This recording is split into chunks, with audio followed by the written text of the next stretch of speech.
Jeg hedder Sofie, og jeg er 15 år gammel. Hvad synes du om prostitution?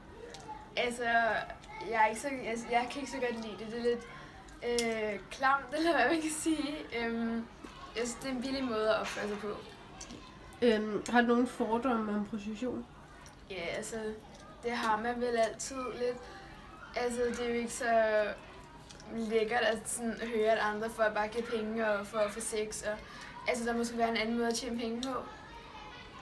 Bruger du luder som et skældsord? Ja, altså, det er et rigtig grimt ord, og det er ikke fedt at blive kaldt luder, fordi man ved ikke, hvad det betyder. Hej, jeg hedder Martin. Jeg er 30 år gammel. Hvad synes du om prostitution? Jeg går ikke ind for prostitution. Jeg synes, at det er et problem, at folk har behov for at betale for sex, og at de skal yde en, som modtager det formentlig, en last. Bruger du luder som et skældsord? Ja. Hej, jeg hedder Karoline, og jeg er 15 år. Hvad synes du om prostitution? Jeg er meget imod det, da jeg synes, det er en dårlig måde at tjene penge på. Bare ligesom at sælge sig selv. Har du nogen fordomme mod prostitution?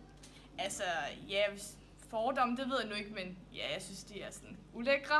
Og jeg synes godt, at de burde tjene deres penge på en anderledes måde. Bruger du luder som et skældsord? Altså, jeg siger ikke så meget luder, men ja, det gør man jo nok. Hvorfor gør du det? Det er nok fordi, sådan, det gør man bare nu om dagen. Altså, jeg ved det ikke. Okay. Tak. Hej, jeg hedder Jonas, og jeg er 15 år gammel. Hvad synes du om prostitution? Jeg synes, det er fint. Der er nogen, der kan få glæde af den. Det er fint for mig. Har du nogen fordomme om prostituerede? Altså, jeg synes personligt ikke, det er særlig lækkert. Jeg synes, det er ulækkert. Bruger du luder som et skældsord? Nogle gange, men det er sjældent. Hvorfor gør du det så i dit tilfælde?